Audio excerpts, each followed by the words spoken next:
setelah dari kejadian aku bawa adiknya ke rumah sakit itu, dia telepon, "Beb, Beb, tolongin Beb." "Kenapa?" "Beb, adik gue udah gak ada Beb," kata gitu. Terus udah dari situ dia ada yang ngabarin temen aku, "Beb, Beb, si Anggur meninggal." Jadi sahabat aku meninggal. Nah udah langsung aku sinkronin aja deh, pokoknya bodo amat, aku to the point ya. Aku cek bapaknya tuh punya usaha, sekarang usahanya maju banget bang. Tahu nggak bang? Di situ benar-benar kayak ada sesajen, terus ada foto adiknya, emaknya, sama sahabat aku. Jadi ada foto mereka yang udah almarhum semuanya. Terus akhirnya ayahnya datang, "Lu lancang ya, pada buka-buka kamar gua."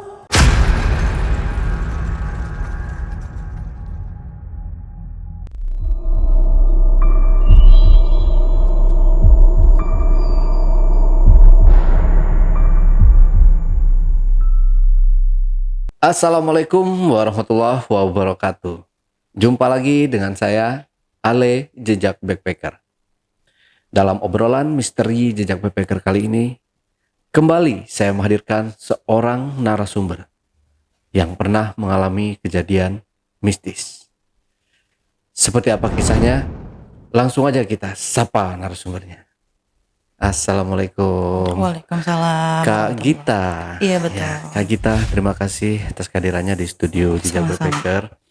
Jadi Kak Gita ini punya pengalaman mistis ya. Iya. Itu tentang pesugihan gitu Iya ya. betul.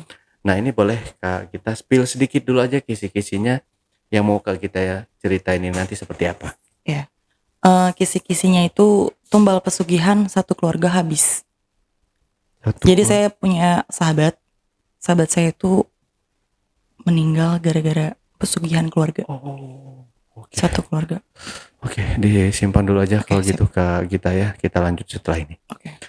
Tapi sebelum Gita menceritakan pengalaman mistisnya lebih lanjut lagi, saksikan setelah OMG yang satu ini. Kopi Liong Bulan. Nuansa legendaris di mana keunikan rasa dan aroma mengalir dari setiap biji kopi pilihan. Keistimewaan yang dipersembahkan bagi mereka yang menghargai cita rasa terbaik. Gurih dan aroma asli yang khas dibuat dengan sempurna. Kopi Liong Bulan. Keajaiban dalam setiap aroma. Oke, Kak Gita udah siap ya bercerita ya? Siap. Siap ya? Oke. Silahkan kalau gitu Kak Gita. Ya, baik. Baik, saya akan menceritakan pengalaman pribadi ya. Jadi saya punya sahabat dulu.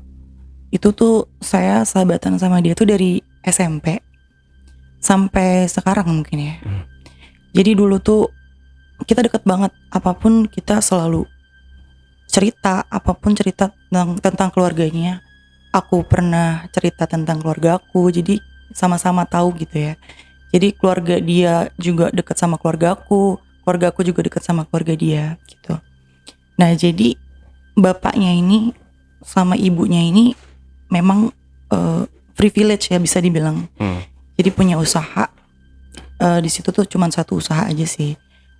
Dia punya usaha tempat apa sih, toko buah yang menurut aku sih dulu tuh agak rame ya.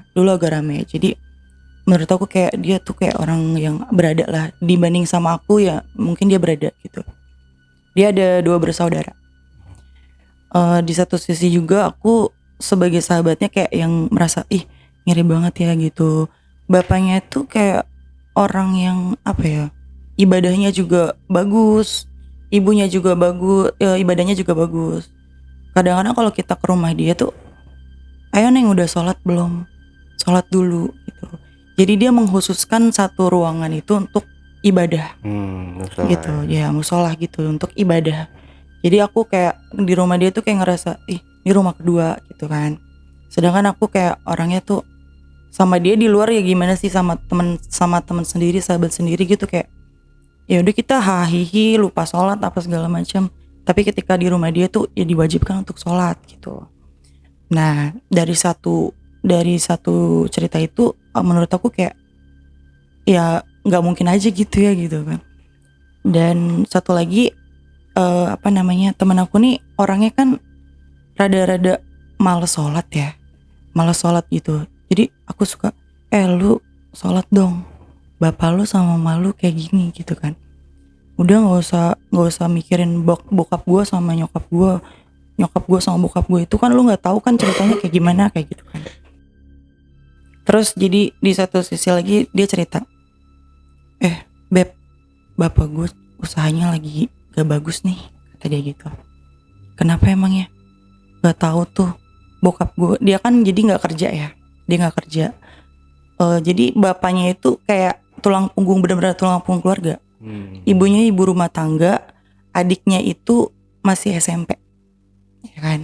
Masih SMP dan si teman aku ini memang udah cari-cari kerja, tapi menurut dia tuh kayak gue privilege nih, nggak mungkin gue kayak kesusahan gitu. Tapi dia cerita pada saat itu, bapak gue lagi kesusahan, utang di mana-mana, usaha nggak lancar, kata dia gitu. Terus aku bilang, ya udah lu usaha cari kerja biar lu nggak ngandelin orang tua, bilang gitu. Iya tapi gimana beb, gue kan males lah kerja juga nggak yang kayak butuh-butuh amat, gue paling ada emak gue ada bapak gue kayak gitu kan. Terus aku bilang, ya udah lu mau kerja ntar gue cariin kerjaan, gue bilang gitu. Jadi lu nggak ngandelin bapak lu, jadi bapak lu nggak pusing, bilang gitu. Iya tapi gimana beb, ya udah. Nah hari itu aku sama dia itu emang mau ada acara buat ke tempat temen lah ya gitu, kita nongkrong. Masuk ke rumah dia, biasanya tuh suasana rumah dia tuh adem gitu. Terus karena memang yang tadi aku bilang itu dia bapaknya tuh rajin sholat segala macam, dia menyediakan ruangan itu kan. Aku masuk tapi aku nggak nginep pada saat itu, aku pulang kerja langsung ke situ maghrib. Mau sholat, aku masuk, assalamualaikum, bilang gitu. Waalaikumsalam. Mah, ada kita sebut namanya Anggur aja ya. Ada Anggur nggak? Ada di dalam kamar, bilang gitu. Oh iya mah. Mah aku numpang ke toilet ya, gitu. Iya, nggak apa-apa, lu kayak tamu, kata dia gitu. Iya mah, udah. Aku ke toilet, jadi bang di ruangan itu kalau kita mau ke toilet, jadi kita ngelewatin ruangan itu. Ruangan sholat itu. Terus aku kan kepikiran kayak mau sholat kan, nyampe situ kan maghrib, kok gue mau sholat gitu kan. Terus udah nggak ngeliat dulu nih, aku cuman kayak nengok gitu, kayak nggak sadar gitu. Maksud aku nengok ke ruangan itu kayak udah biasa aja mau sholat di situ gitu kan. Lewat lah tuh, terus udah nengok, tapi aku nggak lihat itu ditutup atau digembok atau dikunci kan. Aku masuk toilet, keluar toilet, udah wudu. Terus aku bilang, beb, gue mau sholat, kok ini dikunci gitu kan ruangan ini. Jangan beb, kata dia. Kenapa emang ya? Udah jangan, udah di kamar gue aja gitu kan. Sholatnya di kamar gue. Mama siapin mah, si kita mau sholat, kata dia gitu. Ya udah sholat aja di kamar mama kek, di kamar lu kek, kata gitu. Terus aku bilang, aku mikir, ruangan itu kayak tertutup, digembok, terus gelap. Biasanya tuh terang, terus kebuka dikit, agak kebuka dikit. Memang pintunya tuh nggak yang terlalu nyetak gitu loh, kayak pintunya nggak terlalu ketutup rapat gitu. Tuh biasanya kayak gitu ya. Tapi pas aku lihat, kok kekunci ya. Tapi sempat mikir, ada apa ya, kenapa ya gitu kan. Terus aku bilang, beb gue mau sholat ya. Yaudah sholat. Udah sholat, abis sholat aku langsung ke kamar dia ngobrol-ngobrol biasa. Beb, itu kenapa sih dikunci? Tahu bokap gue, kata dia. Udah apa, jangan nanya-nanya, gue aja lagi emosi banget sama dia tuh lagi temperamen sama gue, kata dia gitu. Kenapa ya beb? Nggak tahu, udah biarin aja apa, kata dia gitu. Udah main game lagi, biasanya main game kan kita berdua tuh. Habis main game, beb lapar nggak sih? Iya lapar gitu. Terus aku keluar sama dia bawa motor tuh. Bokapnya ada bapaknya ada tuh. Mau pada kemana? Mau keluar jam malam-malam. Biasanya nggak gitu bang. Biasanya kayak yang nanya, mana Neng? Ya udah hati-hati jangan malam-malam. Kayak jadi sinis banget gitu. Nggak tahu kenapa gitu.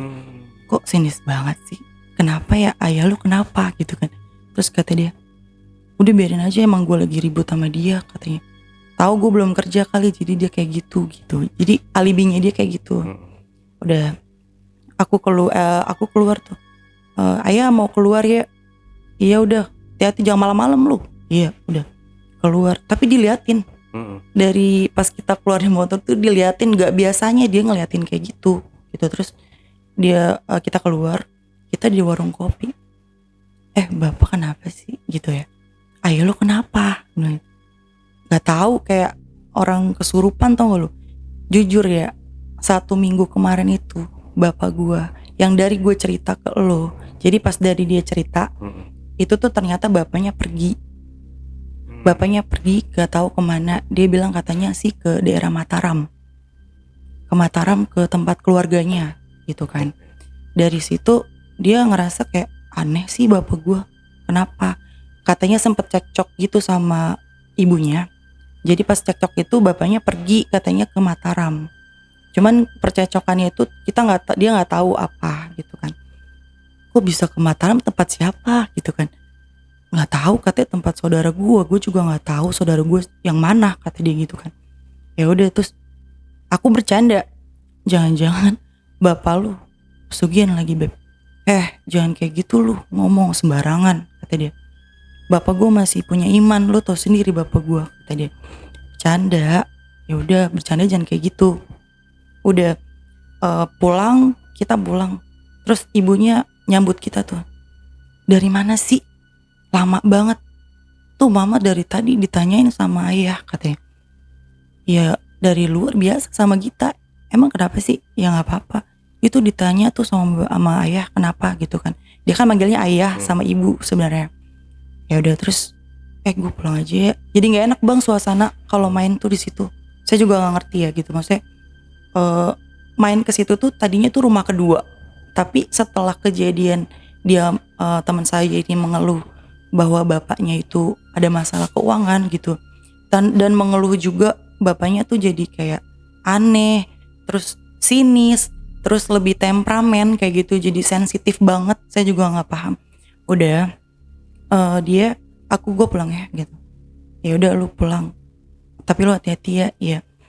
Dari situ mau izin dong mau pulang gitu kan. Mah mau pulang ya? Iya nih, hati-hati ya. Iya. Kagak makan dulu? Enggak makasih. Udah. Ayah mana? Udah ayah mah gak usah itu. Nyebut ayah, taunya ayahnya tuh dari ruangan yang kekunci itu, kegembok itu. Terus ya ngapain? Udah ya pulang-pulang gitu. Jadi diusir langsung gitu. Penasaran emang anaknya tuh, aku tuh penasaran ya. Orangnya tuh kayak pengen tahu apa sih kenapa. Sempat ngelirik juga ke ruangan itu. Kok kayak ada ngelihat sih sekelebat ya. Ini ngelihat sekelebat doang. Kayak ada apa ya bang? Kayak ada sesajen gitu. Dan baunya tuh kayak bau-bau kemenyan gitu nggak sih? Kayak kemenyan gitulah gitu. Terus ya pulang ya. Iya udah pulang. Terus langsung buru-buru dikunci, digembok. Terus si teman aku ini, si Anggur ini, udah pulang ya. Ya udah ya kita pulang. Iya dibilang dari tadi pulang gitu, kayak sinis banget. Aku bilang, kok gitu ya? Jadi kan aku nggak punya ayah ya. Jadi ngerasa dia tuh kayak sosok ayah aku yang kedua gitu kan. Udah gitu aja, agak baper juga digituin gitu kan. Ya udah aku pulang ke rumah. Besokannya kita memang mau ada acara. Jadi teman aku yang lain itu mau nikahan. Jadi kita tuh jadi bridesmaid berdua. Nah rumah si teman aku yang mau nikahan ini, yang hajatan ini, deket dari si Anggur. Jadi aku harus pagi-pagi, jadi bridesmaid itu harus pagi-pagi kan. Aku harus nginep di rumah si Anggur gitu kan. Nginep lah aku di rumah si Anggur. Beb, gue nginep ya di rumah lu. Iya udah nginep aja katanya. Tapi ntar aja, lu jam berapa emang mau kesini? Ya paling gue habis isya, kalau gak habis maghrib dah gitu kan. Ya udah beb, jangan terlalu sore banget, soalnya masih ada ayah, kata dia. Lah kenapa beb, kan ayah lu ayah gue juga. Nggak apa-apa beb, udah ntar aja, kata dia. Ya udah lu abis maghrib aja kesini ya. Ya udah, OTW dong ke rumah dia. Abis maghrib abis sholat, aku OTW ke rumah dia. Terus nyampe rumah, assalamualaikum. Waalaikumsalam. Terus si ayahnya tiba-tiba kayak yang ngelengos doang, nggak mau disalimin gitu, nggak mau disalimin. Kenapa sih ayah lu ya, kok kayak jutek banget. Udah lu jangan baper, gue tau lu baper kan, dia emang lagi ribut sama gue, kata dia gitu kan. Oh ya udah tuh. Ada adeknya, yang adeknya ini kan bilang, kak beli itu ya jajanan.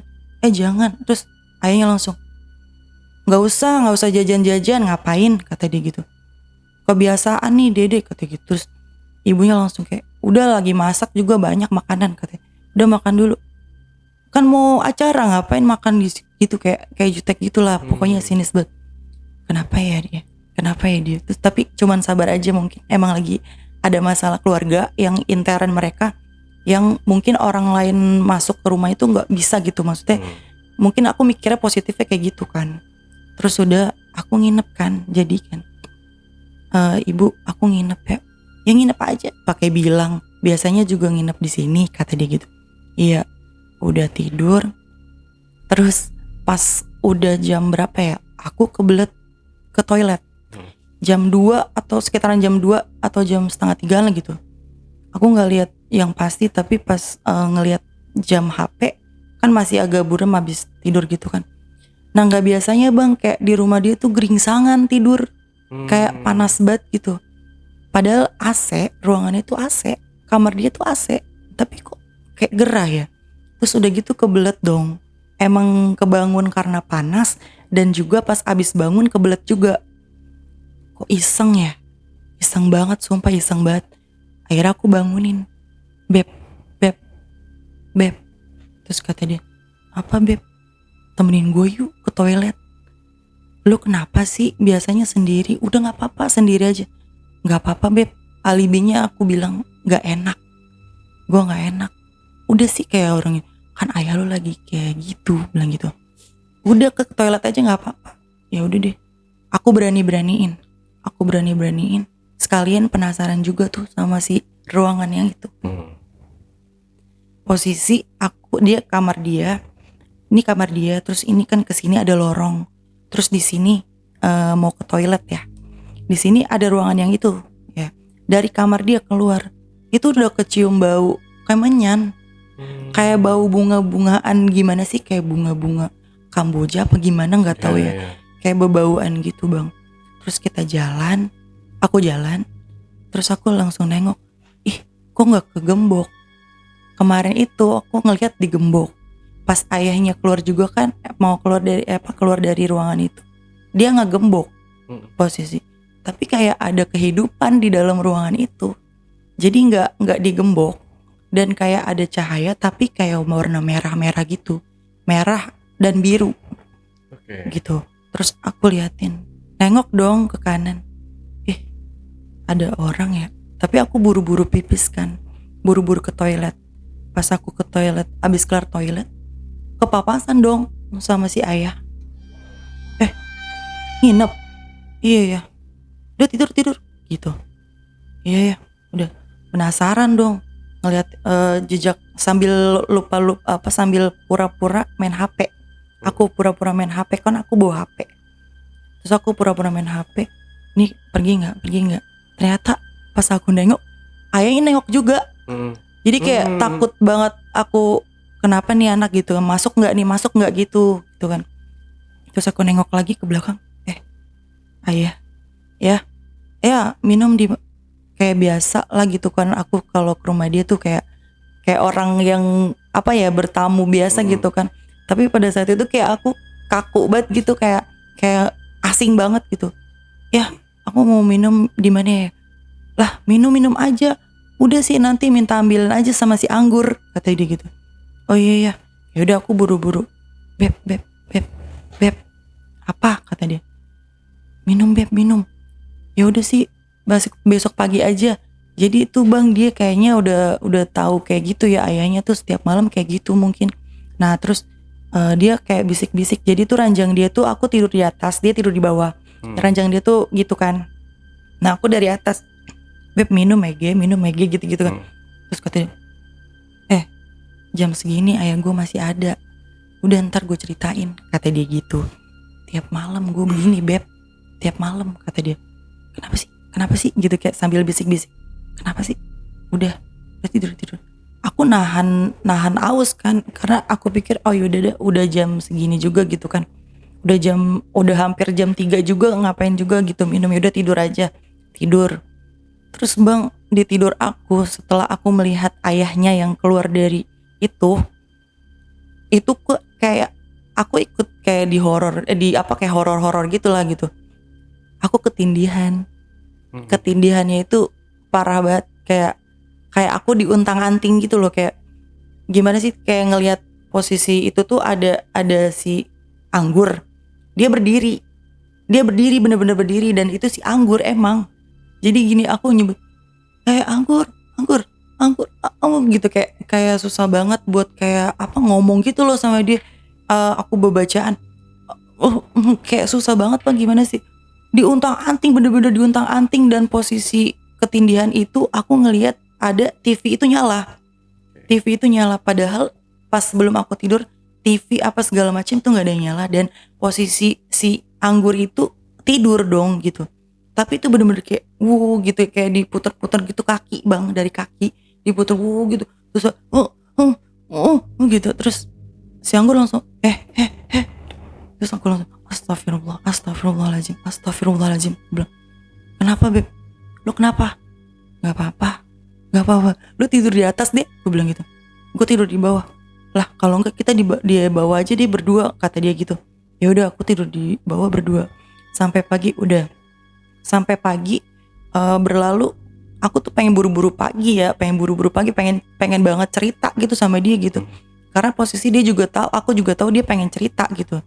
Karena posisi kita masih di lingkup rumah gitu, jadi kayak sama-sama takut gitu loh. Ya udah, aku curiga banget gitu pada saat itu. Nah akhirnya kita keluar mandi. Lu mandi duluan deh. Ya udah, gue mandi duluan, kata dia gitu, kata aku gitu kan. Ya udah, aku mandi duluan. Terus aku ngeliatin lagi ke ruangan itu kan, udah digembok dan posisi gelap. Ya Allah, kata aku gitu kan. Ya udah, terus ambil wudu, mau sholat dong, karena kan posisi kamar dia itu kan kayak kasur lipat bang, kasur yang ada di ranjang lipat yang ada di bawah itu yang digeser gitu. Jadi kalau kita mau sholat digeser dulu nih gitu kan. Gue mau sholat dong gitu kan. Ya udah, lagian sih ruangan itu ditutup, aku bilang. Ya udah nggak apa-apa sih, kata dia gitu. Udah sholat aja, habis mandi, udah rapi, dia mandi gantian. Itu kayak bapaknya udah bangun, dan bapak tuh kayak ngeliatin ke arah kamar gitu loh bang, kayak sinis banget gitu, kayak ya gitu, kayak ya gitu, jutek banget. Ya terus dia kelar mandi, kita beberes segala macam, udah mau berangkat nih ke acara teman aku ini. Kita di jalan di motor, kita ngobrol. Gur, itu bapak lu kenapa bisa begitu, ngapa, kataku. Berantem sama mama lu? Dibilang iya, katanya. Biasa, masalah keuangan, masalah usaha, katanya. Terus gue ada ngedenger sih bahas katanya gue mau ditaruh di mana tahu, kata dia, di pesantren apa gimana. Terus mau ditaruh di tempat omahnya, dia masih punya omah. Kata dia gitu. Lah emang lu kenapa? Lu bader banget, kataku. Nggak tahu tuh kenapa, kata dia gitu. Nah terus pas udah gitu di jalan tuh dia ngomong gini, lu aneh ya ngeliat rumah gue. Iya. Lu semalam kenapa itu, katanya. Subuh-subuh itu lu ke ituan ya, ke repan. Iya. Gue sama Beb sering banget tiap malam, sumpah demi Allah Beb, kata dia. Itu gue sering banget Beb, katanya. Lu tahu nggak, tapi lu diam-diam aja ya, katanya. Tapi lu cerita kayak ada angin-anginnya, gue jadi nggak fokus Beb, ntar aja kali ya gitu. Kelar acara Anil gitu kan. Terus kata dia, ya udah deh, ntar aja ya. Iya. Nah udah, aku kayak pengen buru-buru banget bang gitu, kayak pengen banget denger cerita dia gimana sih gitu. Karena kan menurut aku tuh kayak dari pas kejadian dia cerita, bapaknya itu kayak mengalami ekonomi yang sulit, usaha yang sulit, kok jadi berubah banget keluarganya dia gitu loh. Nah dari situ aku kayak udah kelar acara tuh, kita jam 10 itu kita bukan kelar acara, jadi kita istirahat lah gitu ya di warkop sambil ngobrol. Berdua aja kali ya, jangan ajak yang lain katanya. Ya udah berdua aja, kita mau ngobrol udah. Karena kalau chat-chatan tuh kayak aku ngeri banget gitu, maksudnya pengen tahu lah aslinya gimana sih gitu. Nah udah, akhirnya dia cerita, iya beb katanya, bapak gua ngapa ya 1 minggu kemarin itu dia emang bener-bener temperamen. Kondisinya tuh kayak apa ya, kita udah sulit, usaha kita udah sulit, tapi dia kayak apa ya, semeraut lah gitu, semeraut dan nggak bisa nggak bisa kontrol emosionalnya. Tapi beb katanya, bapak gue tuh aneh banget sekarang, sholatnya kagak, terus udah gitu dia sekarang lebih kayak ke ruangan itu terus. Gue itu dilarang dari jam 11 sampai jam 3 subuh keluar kamar, lu bayangin, kata dia. Emak gue juga diomelin beb, padahal dia cuma mau ngebangunin gue atau gimana kan, kata dia. Atau dia mau ngambil minum, diomelin beb katanya. Itu gue kagak boleh tuh ngeliat-ngeliat kamar itu, kata dia gitu. Terus, ah aneh kali tuh, bapak lu aneh ya, kataku. Terus lu ada teror-teror apa selain yang kemarin gue itu, semalam itu, kataku. Terus kata dia, sebenarnya beb aneh banget, kemarin ya gue itu tiba-tiba, gue gak cerita sih sama ayah, takutnya nanti ada terjadi apa gitu kan. Gue cerita sama lu sama ibu, kata dia. Jadi di kamar gue kemarin, kata gue kayak ada yang jalan di kaki ya, kata dia gitu. Pas dibuka sama dia kelabang ampe ada kali bang puluhan, merinding. Kelabang puluhan. Padahal rumah dia notabene tuh nggak yang kayak apa ya, ringkih banget. Rumah dia tuh rapi dan bersih rumah dia. Kan nggak mungkin kelabang di bawah kasur itu sampai kayak emang udah rumahnya dia di kasur itu. Lama iya. Gitu, padahal kasur itu tuh kayak yang apa ya, selalu dibersihin dan digeret gitu loh bang, digeret bawahnya gitu. Nah dia nemuin itu kasur di kelabang itu, di kasur yang di bawah itu. Jadi pas diangkat itu, udah berapa lama lu ngalamin kayak gini? Ada kali ya beb, hampir 2 minggu gue ngalamin kayak gini. Terus nyokap gue ceritanya malamnya itu beli pecel ayam, kata dia gitu. Pecel ayam itu kan baru semalam ya beb, katanya. Terus gue ngeliat apa coba?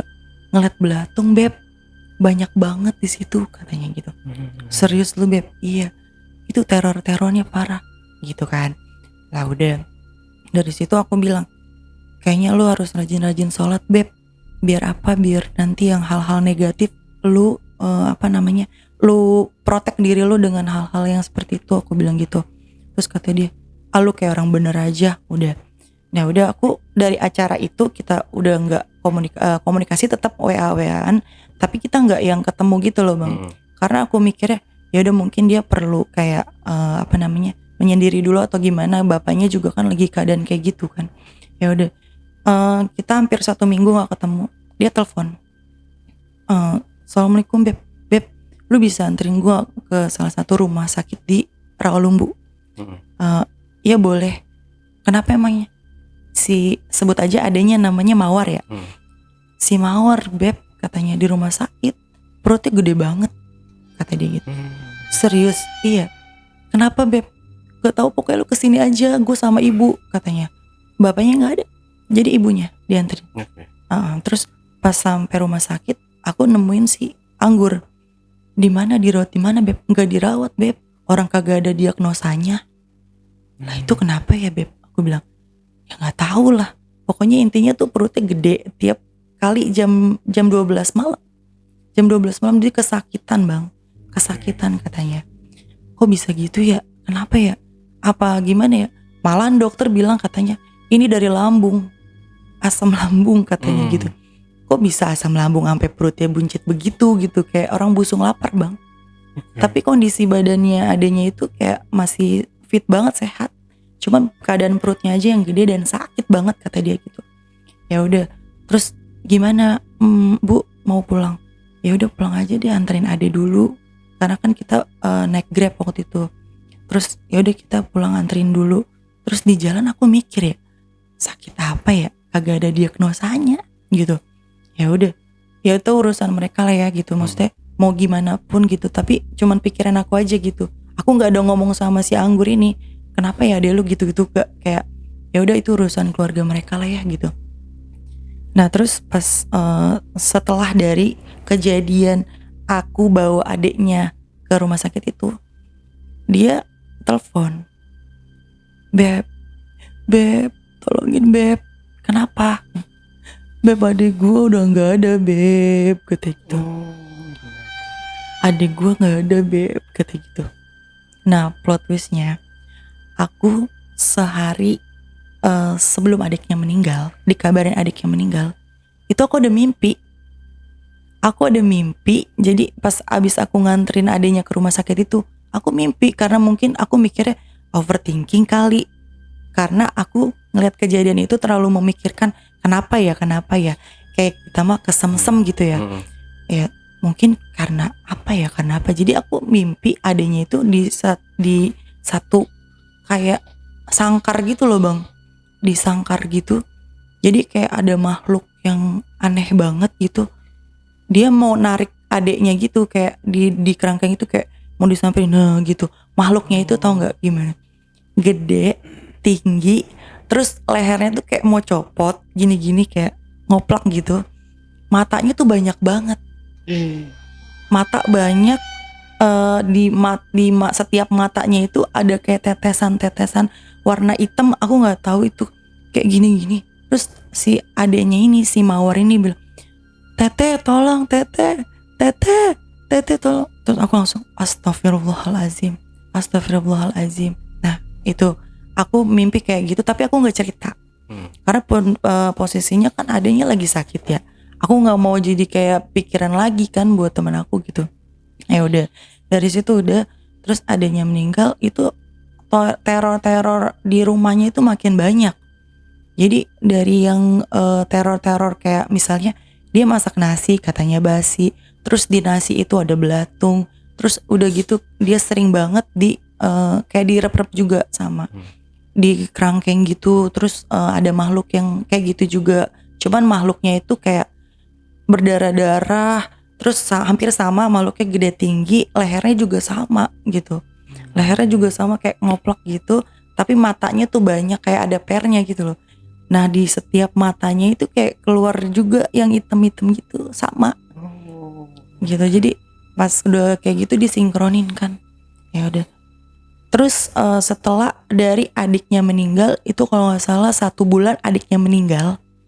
Adiknya meninggal itu dia ngabarin, Beb, emak gue meninggal Beb, katanya gitu.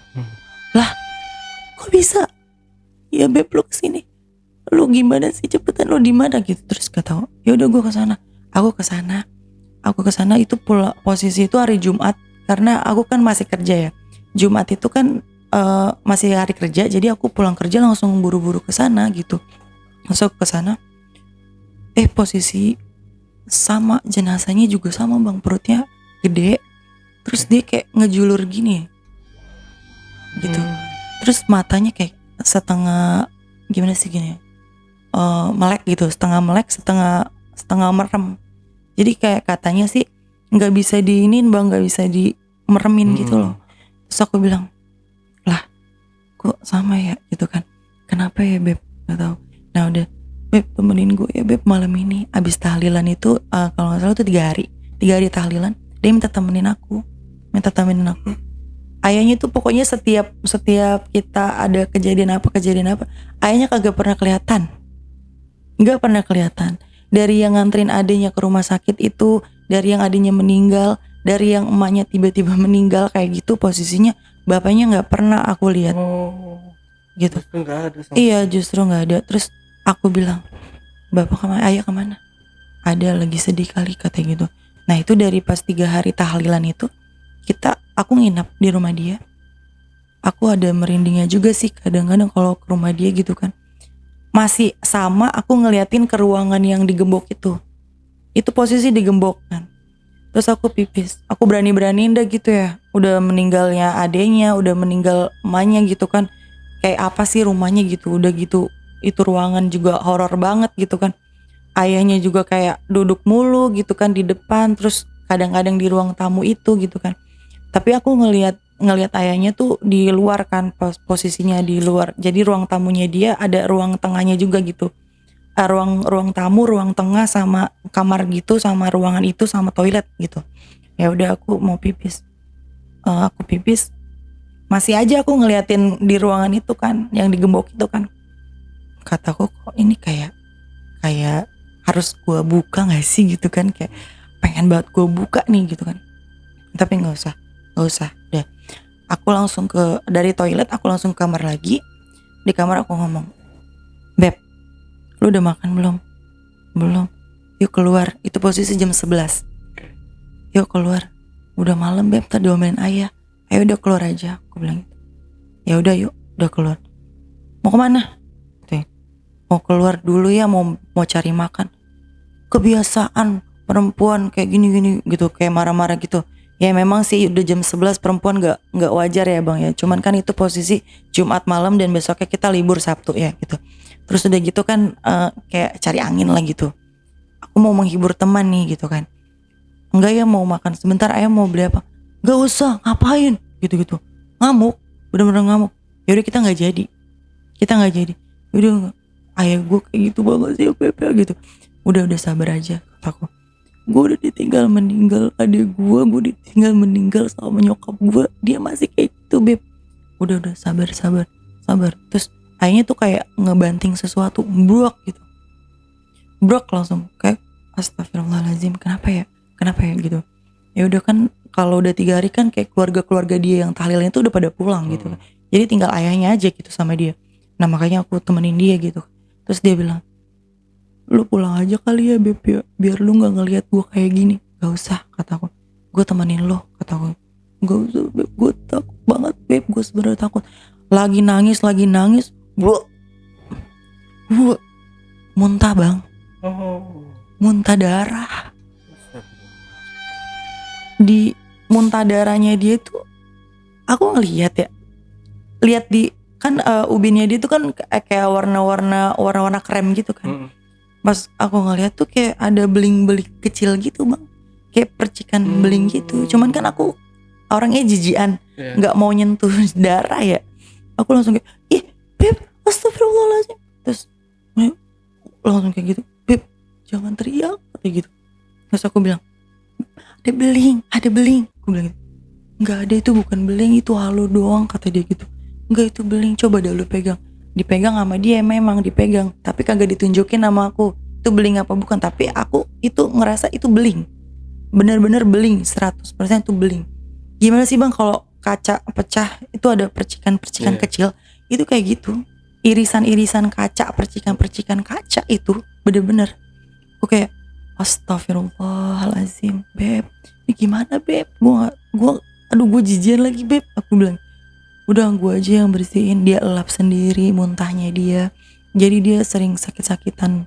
Dia cerita, "Semenjak emak gue meninggal, gue jadi kayak gini ya Beb. Gue tuh kemarin tahu gak lu, perut gue hampir sama kayak emak gue, kayak adik gue, sama," kata dia gitu kan. "Kenapa ya Beb?" "Gak tahu, mungkin aku nyeletuk gini, "Itu bapak lu kali pesugihan ya," kataku gitu. "Itu bapak lu pesugihan, yakin gue. Lu jangan sembarangan Beb, gue lagi berkabung Beb," kata dia gitu kan.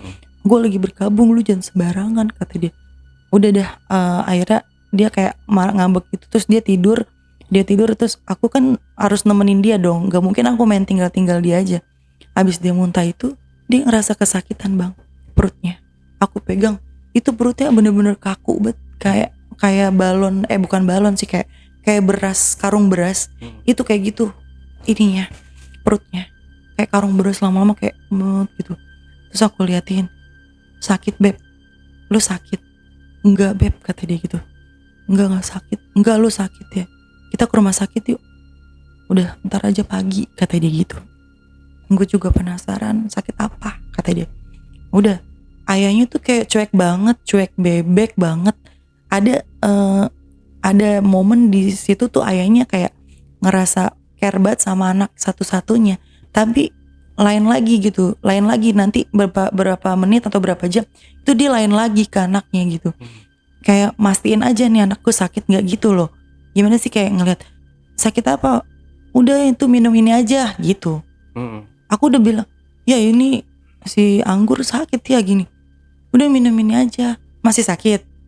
Mau dikerokin? Gitu-gitu doang. Jadi kayak nggak usah ke rumah sakit gitu. Jadi udah mau dikerokin, mau minum obat aja gitu. Kayak ya udah after itu dia langsung pergi lagi dan nggak peduli. Kayak mau ngecek doang nih anak gue kenapa gitu. Kenapa nih korban gue kenapa gitu. Jadi udah after itu aku pagi pengen buru-buru banget pagi tuh sekitar jam 8-an. Yuk buru-buru mandi yuk, kata aku gitu. Gue gak usah mandi, kata dia. Aku langsung bawa dia ke klinik terdekat. Aku bilang, Bu, ini teman saya semalam. Aku langsung to the point, muntah darah tapi ada beling. Aku bilang gitu kan. Serem banget mbak, kata dia gitu. Kenapa ya? Oh mungkin bisa jadi teman kamu tuh terlalu stres, terlalu overthinking, atau ada yang lagi diminum atau apa obat-obatan yang mungkin kayak gimana depresi. Ada nggak? Nggak ada sih dok, katanya gitu. Ya udah dicek dulu ya, kata dia gitu. Dicek segala macam. Terus kata dokter, kok nggak ada ininya, kayak kecapean aja sih nih mbak. Terus ada riwayat paru-paru nggak, kata dia gitu. Ini bisa jadi kayak infeksi paru-paru atau apa kalau ngeluarin darah, katanya gitu kan.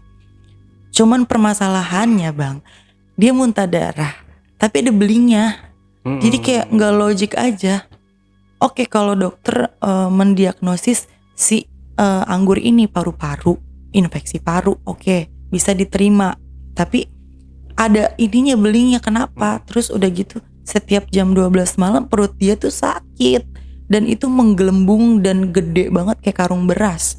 Kayak beras yang 5 kilo gitu kita giniin itu kayak kaku banget. Itu kenapa tuh? Saya gak bisa mendiagnosa seperti itu.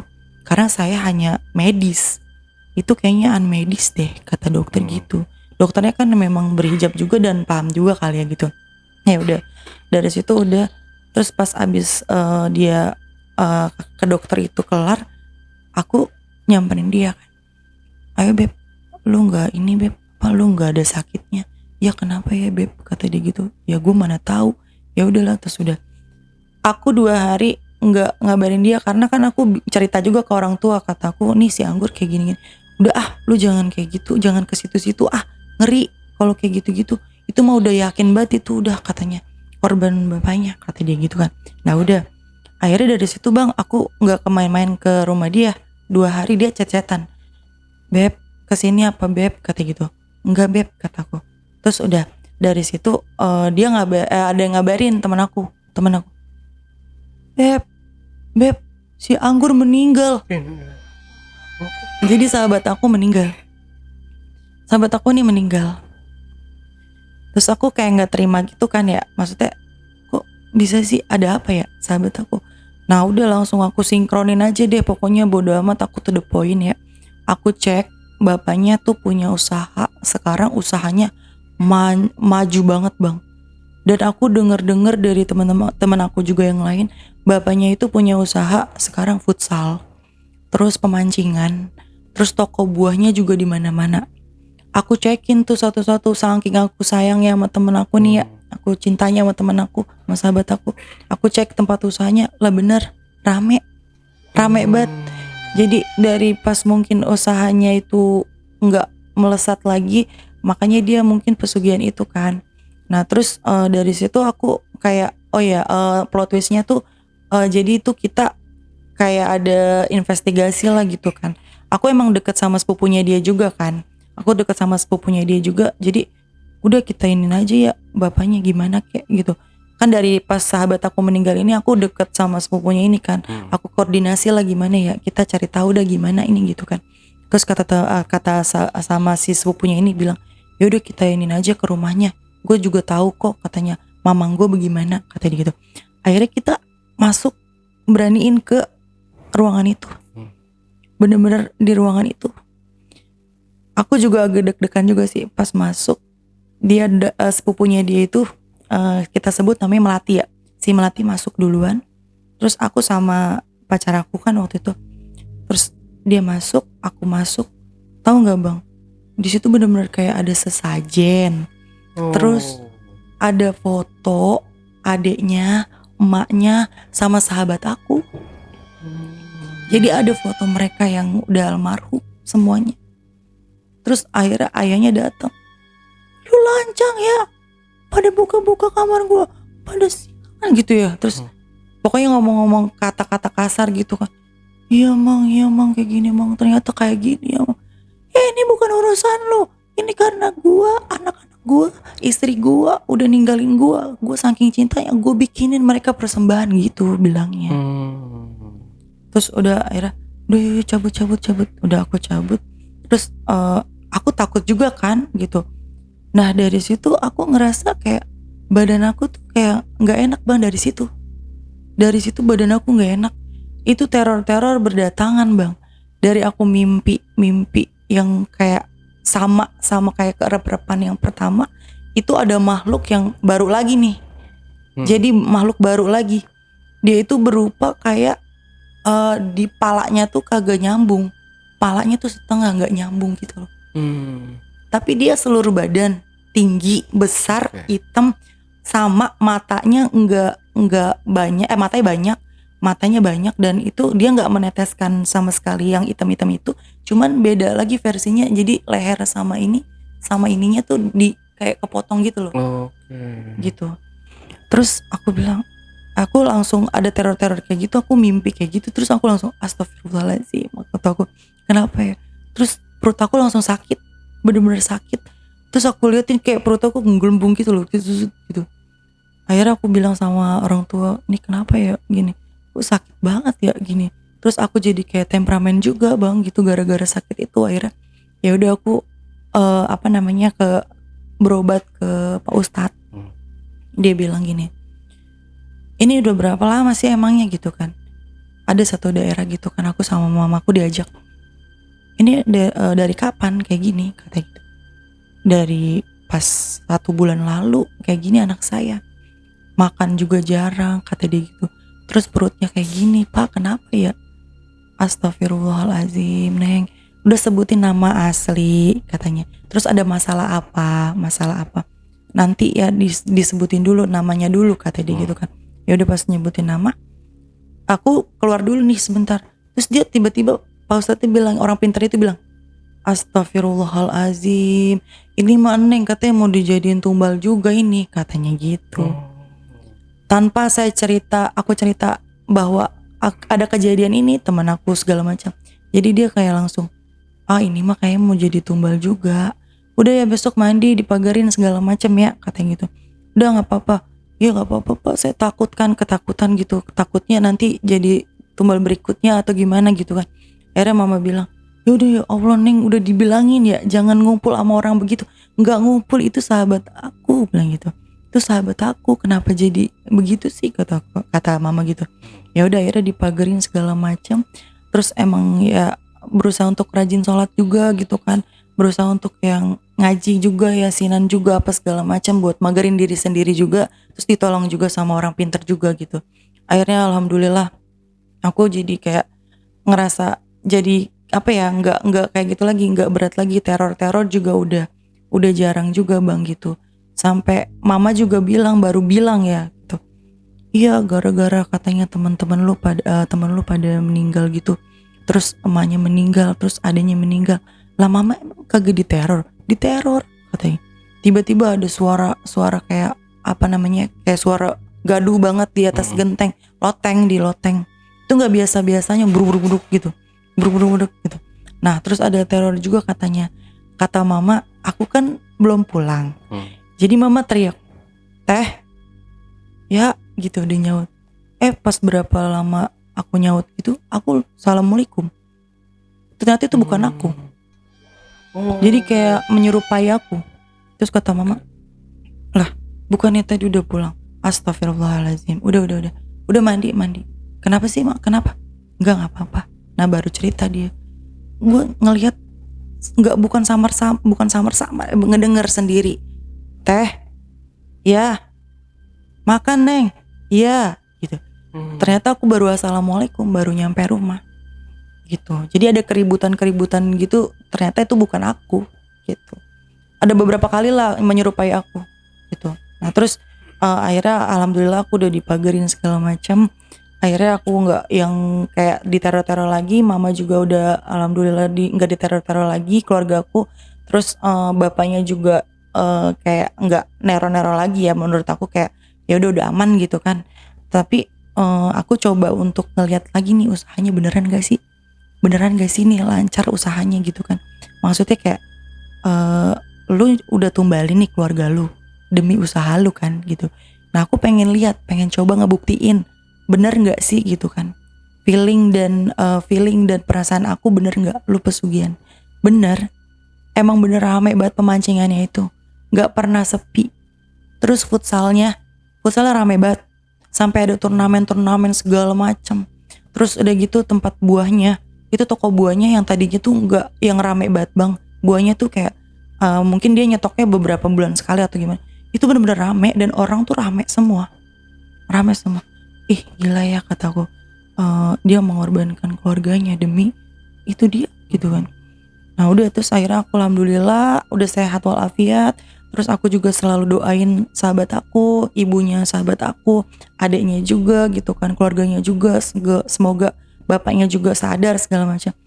Akhirnya aku denger bapaknya ya udah nikah lagi gitu.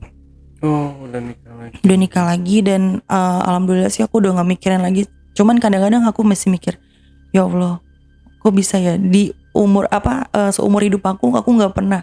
Mungkin aku cuma dengar pesugihan, tumbal, itu kayak bercandaan, leluconan segala macam. Tapi itu benar-benar terjadi sama aku dan itu nyata, benar-benar nyata gitu. Teror-teror dari yang makhluk-makhluk aneh yang nggak pernah aku lihat, yang nggak pernah mau aku lihat, yang nggak pernah mau aku dengar, ternyata itu terjadi sama aku gitu. Gitu bang. Jadi jadi ya menurut aku ya itu pesugihan, benar-benar pesugihan. Benar. Pesugihan apa kalau ini nggak tahu? Kalau pesugihan apa saya kurang tahu ya. Cuman dari kata Pak Ustadz sih ya, Pak Ustadz yang aku berobat di Pak Ustadz itu, dia bilang sih memang nyari tumbal dari keluarganya. Oh. Gitu. Jadi nanti nauzubillah min zalik ya. Nanti ketika dia nikah lagi punya anak lagi, jadi terus begitu bang, terus begitu.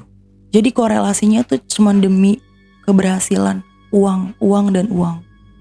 Gitu. Oke, nah ke kita sendiri pas ada kayak mau dijadikan tumbal itu, berarti kan ini orang jauh nih ke kita sendiri. Nah kan katanya kan orang terdekat ya.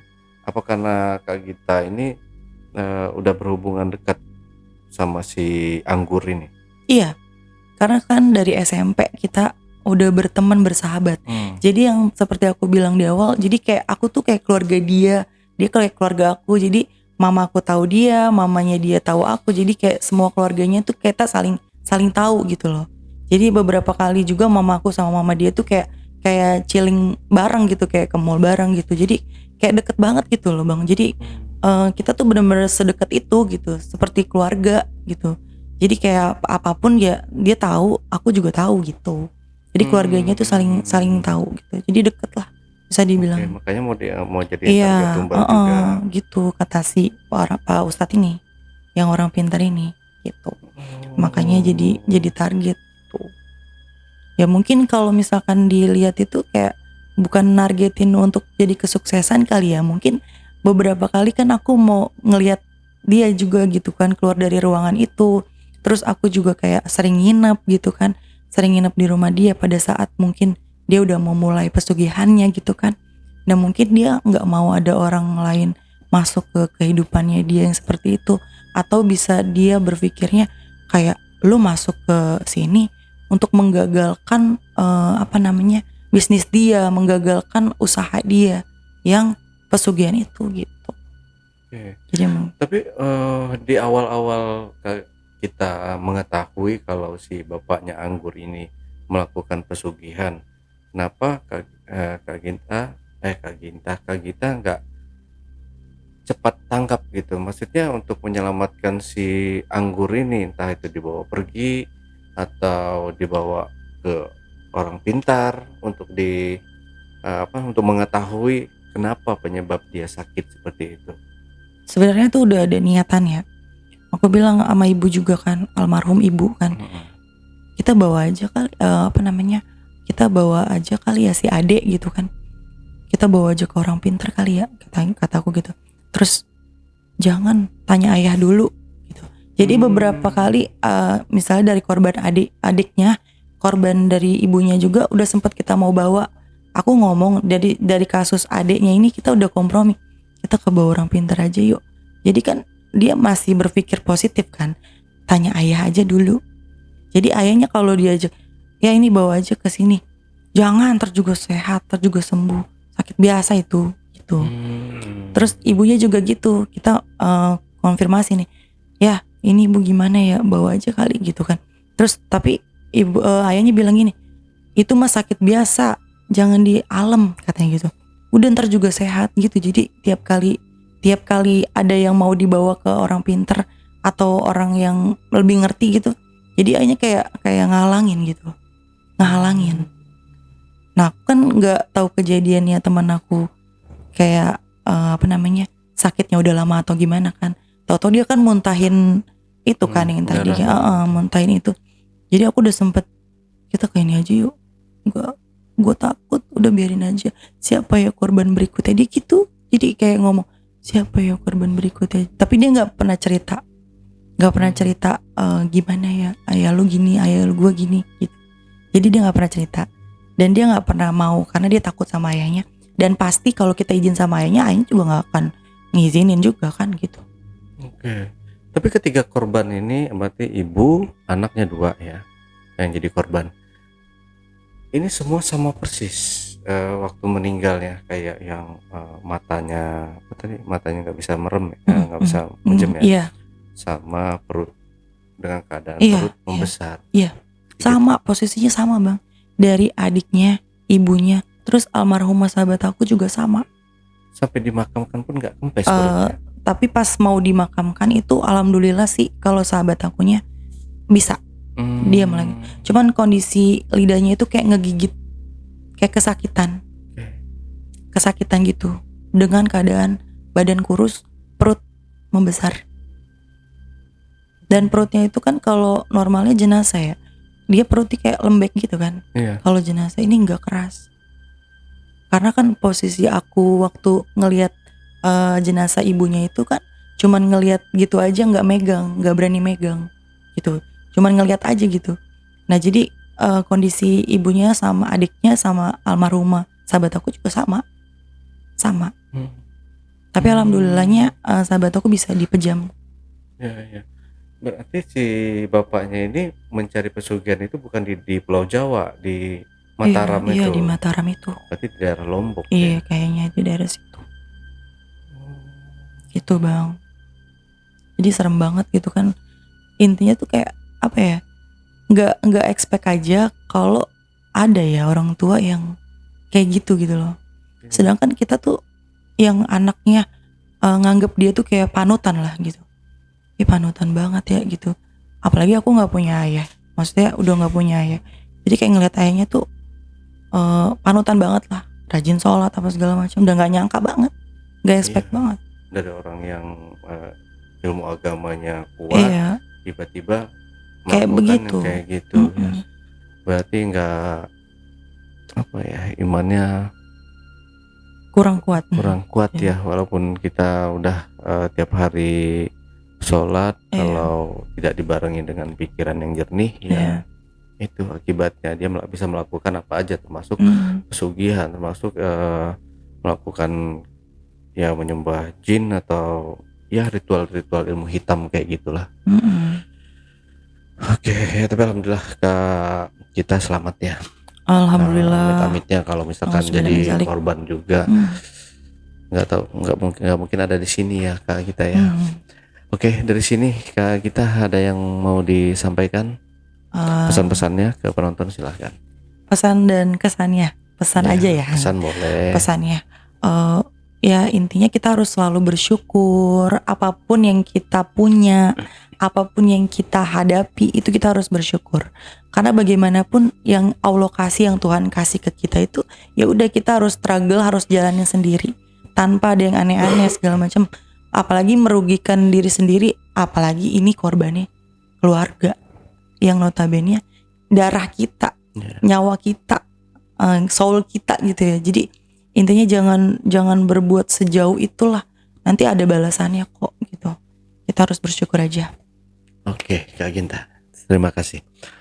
Oke, JPKers, itu tadi obrolan misteri jejak backpacker bersama narasumber kita, Gita. Jangan lupa untuk selalu support channel YouTube Jejak Backpacker dan channel YouTube Ale Jejak Backpacker.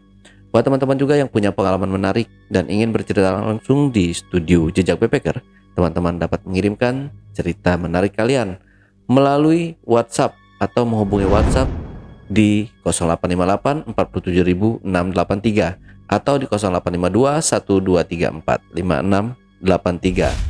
Dan teman-teman juga bisa mengirimkan cerita menarik kalian melalui email di admin@jejakbackpacker.id. Wassalamualaikum warahmatullahi wabarakatuh. Waalaikumsalam warahmatullahi Oke, Kak Gita, terima kasih buat Sama-sama. waktunya. Ya, sehat selalu Kak Gita. Sehat-sehat Jaga juga, diri Bang. baik-baik ya. Ya. Kalau ada hal-hal yang kayak gitu, Ya, cepat selalu ingat kepada yang di atas saja Ya, ya. ya, Berdoa tentu. yang pastinya ya. ya, terima kasih Bang. Oke. Sampai jumpa.